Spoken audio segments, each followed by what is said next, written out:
Assalamualaikum warahmatullahi wabarakatuh.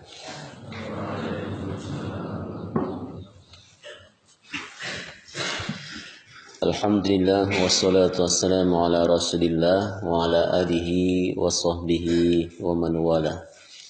Kita buka Quran surat Al-An'am ayat 162.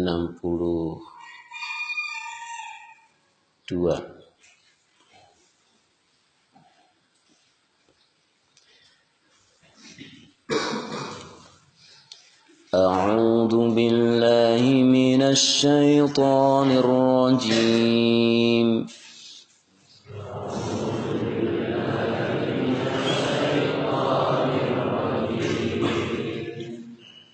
قل إن صلاتي ونسكي ومحياي ومماتي لله رب العالمين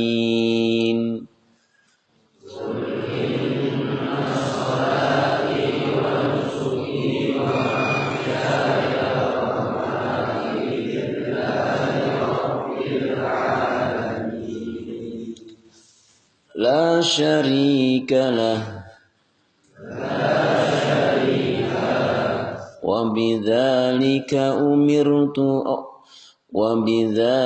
أمرت وأنا أول المسلمين.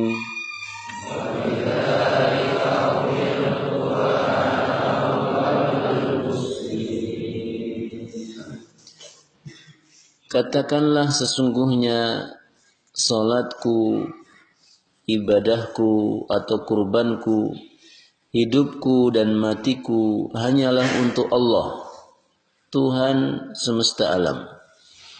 Tiada sekutu baginya, dan demikian itulah yang diperintahkan kepadaku, dan aku adalah orang yang pertama-tama menyerahkan diri kepada Allah.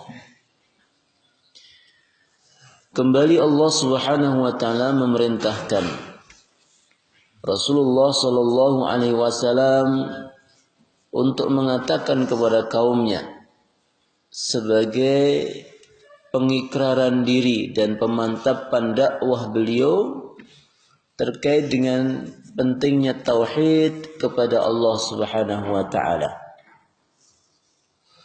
Demikian juga tentu ini adalah perintah kepada kita semua, supaya kita mengatakan kepada siapapun yang menyekutukan Allah, kepada orang-orang yang tidak faham dengan tauhid, dengan lafal yang Allah langsung tuntunkan melalui ayat ini.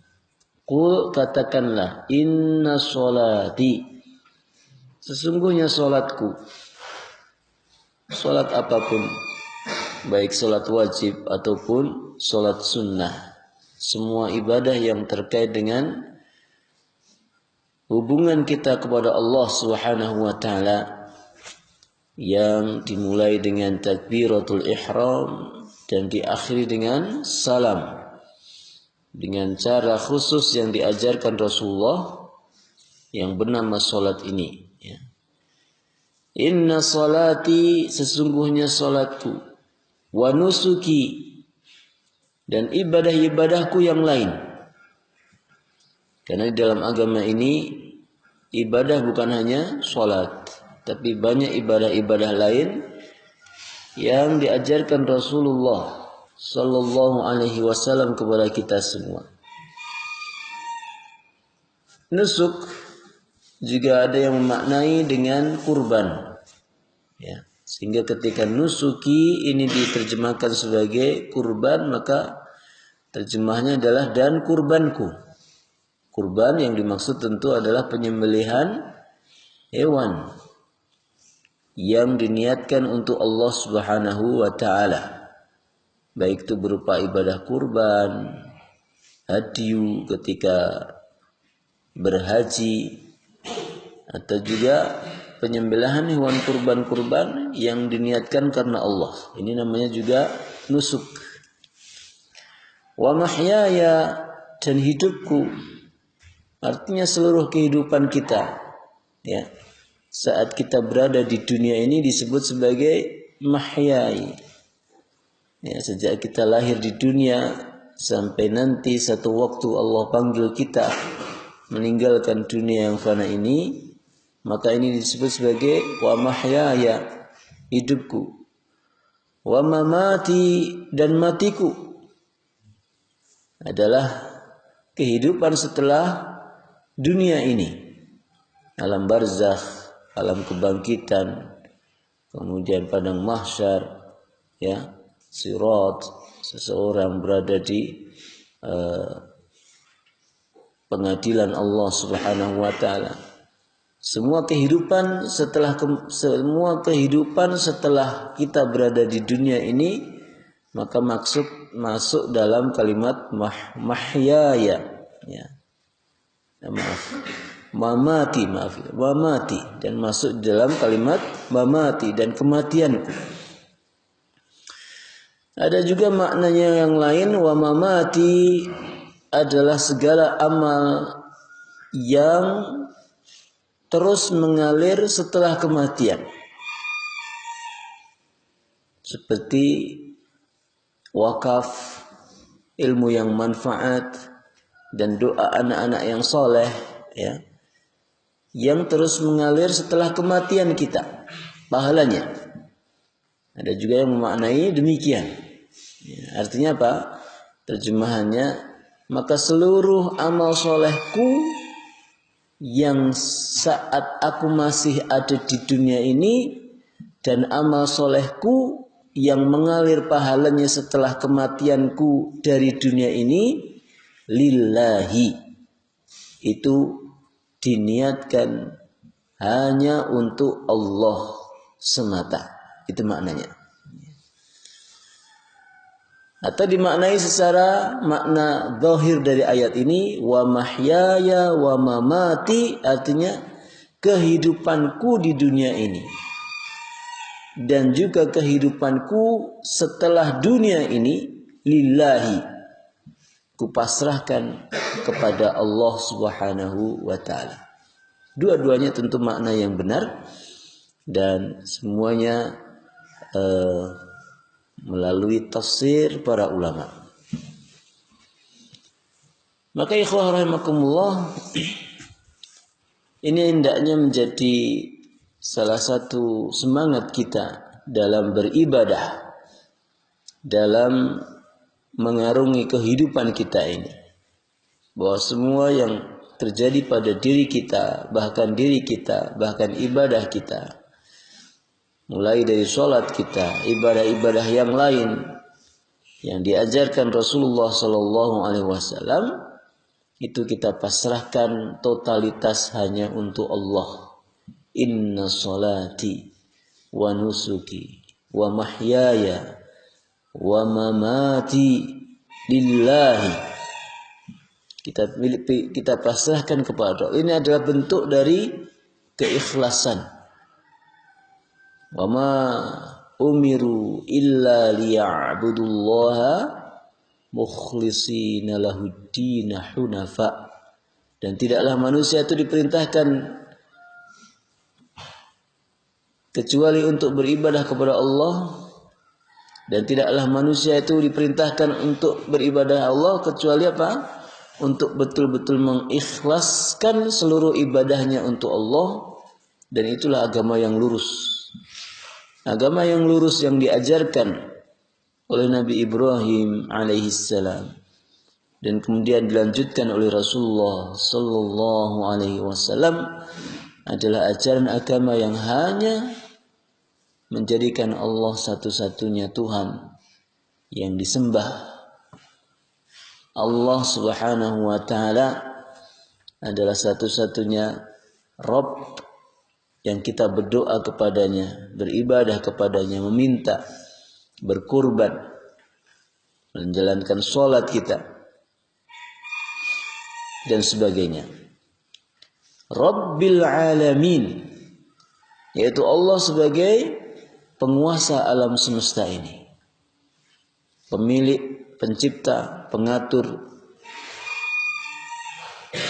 seluruh alam semesta ini adalah Allah Subhanahu wa taala.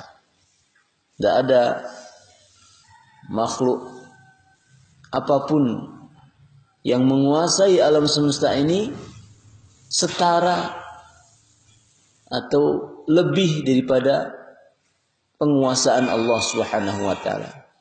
Bolehlah seseorang itu mengaku dia memiliki sebidang tanah, sebidang rumah, atau mungkin sebuah negara, sebuah istana, sebuah kerajaan. Tapi semua kekuasaan-kekuasaan yang dimiliki oleh manusia itu di bawah kekuasaannya Allah.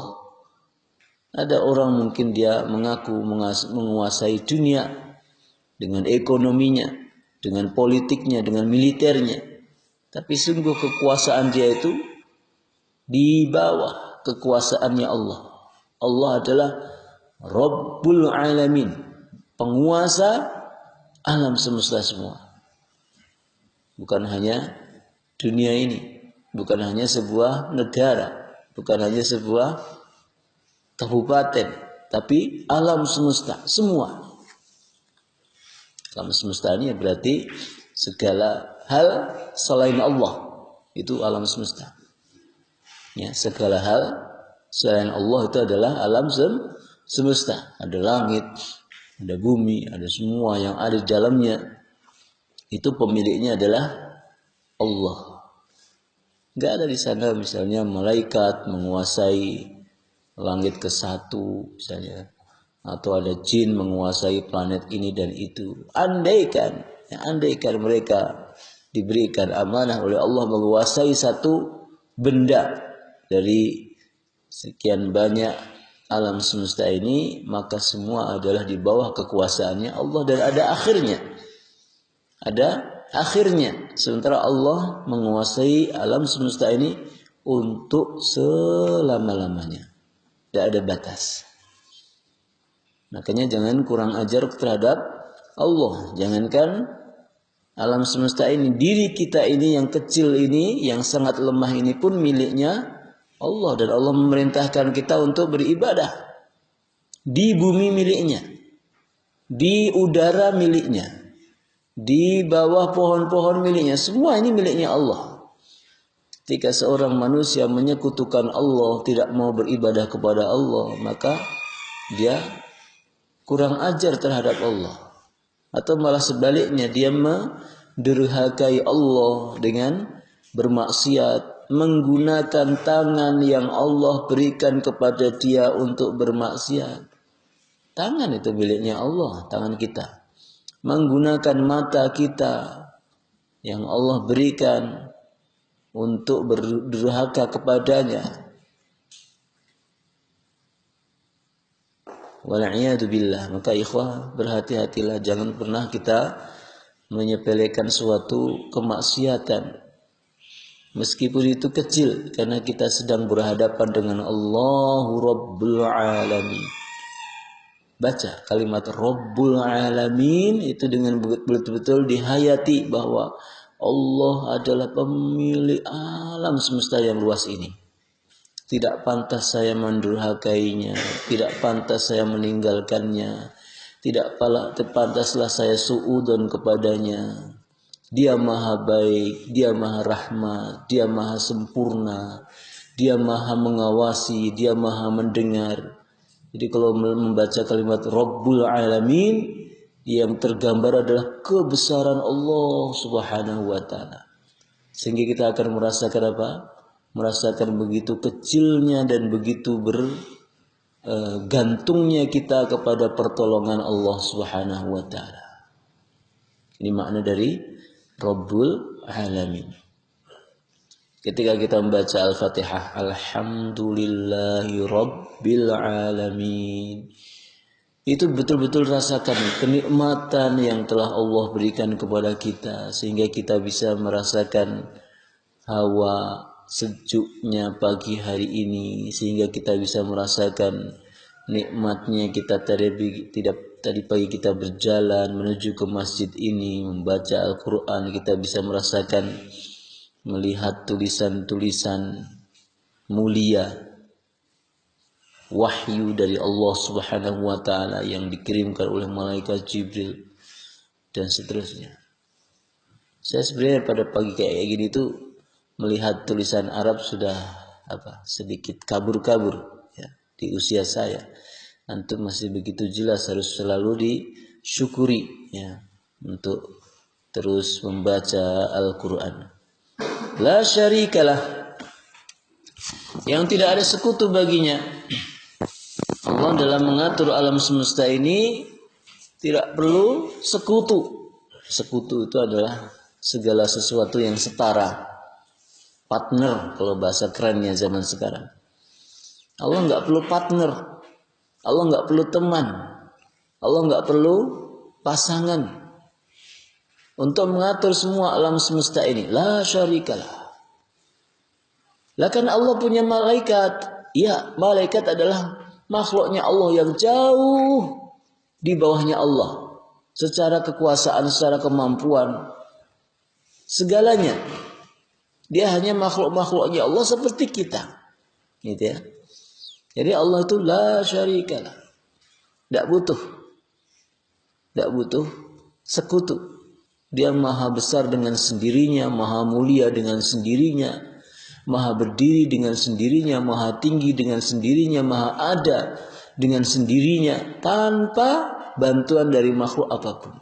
Dia mulia dengan sendirinya, meskipun misalnya seluruh makhluk membenci dia, meskipun seluruh makhluk tidak ada yang beribadah kepadanya, dia mulia dengan sendirinya. Dan sedikit pun ibadah makhluk tidak menambah kemuliaannya Allah. Allah itu mulia dengan sendirinya.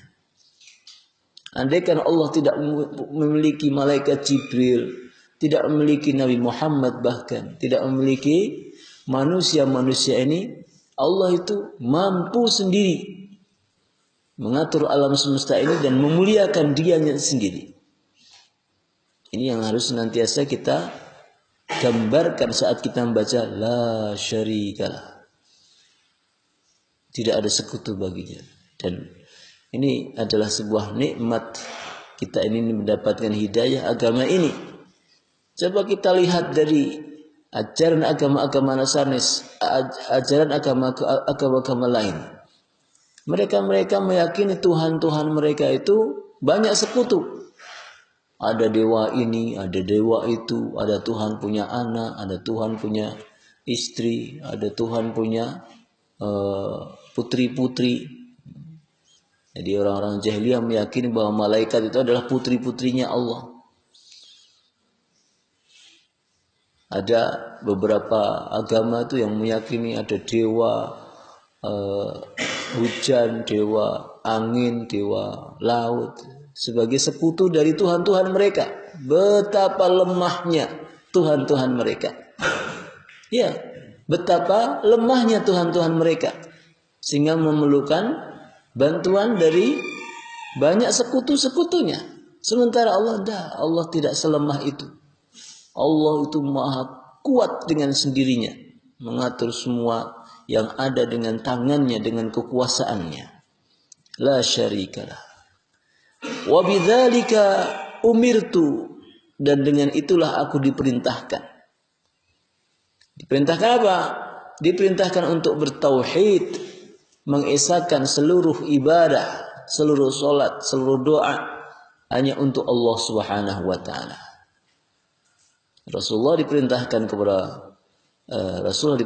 Allah supaya mengatakan kepada umatnya, kepada kita semua, bahwa beliau ada di dunia ini karena diperintahkan Allah untuk mengajarkan tauhid, untuk mengajarkan akidah yang lurus, bahwa tidak boleh menyekutukan Allah dengan berhala-berhala sebagaimana yang dilakukan oleh orang-orang jahiliyah. Mereka membuat berhala namanya Lata, Uzza, Hubal, dan berhala-berhala yang lain yang mereka anggap bahwa berhala itu bisa mendekatkan diri mereka kepada Allah. Jadi orang-orang jahiliyah itu juga menyembah Allah. Tapi mereka dalam menyembah Allah itu membuat sebuah perantara, benda yang mereka anggap itu sebagai sekutunya Allah. Sehingga ibadah mereka kepada Allah itu makin khusyuk. Dan ini adalah perbuatan yang dilarang dalam agama ini. Ya, tidak boleh seseorang itu membuat sebuah benda tertentu dalam rangka untuk mendekatkan diri kepada Allah. Allah itu maha dekat, kenapa harus mencari perantara dengan Allah? Ada orang yang dia meyakini kerisnya bisa mendekatkan doanya dia kepada Allah. Ada orang yang meyakini kuburan wali bisa menjadikan doanya makin terkabul oleh Allah. Ada orang yang meyakini bahwa surbannya kiai atau bekas makannya, minumnya kiai bisa menjadikan dia barokah. Ini semua ya arahnya menjurus kepada apa yang dilakukan oleh orang-orang jahiliyah seperti ini. Wa bidzalika umirtu wa ana awwalul muslimin, dan aku adalah orang yang pertama-tama menyerahkan diri kepada Allah. Tentu yang dimaksud adalah di zaman Rasulullah sallallahu alaihi wasallam, beliau adalah orang yang pertama kali mendapatkan petunjuk untuk bertauhid, untuk menjadi seorang muslim, menyerahkan semua yang ada pada diri dan sama perbuatannya kepada Allah Subhanahu wa taala sebagaimana yang diajarkan dan dilakukan oleh para nabi-nabi sebelum beliau. Maka ikhwah rahimakumullah, ini ayat yang sangat indah yang hendaknya senantiasa kita baca di dalam doa iftitah kita juga ya. Demikian juga di luar salat, yaitu kita membaca inna sholati wa nusuki wa mahyaya wa mamati lillahi rabbil alamin la syarikalah wa bidzalika umirtu wa ana awwalul muslimin. Wa sallallahu ala nabiyyina Muhammadin wa ala alihi wa sahbihi ajmain. Akhiru da'wana assalamualaikum warahmatullahi wabarakatuh.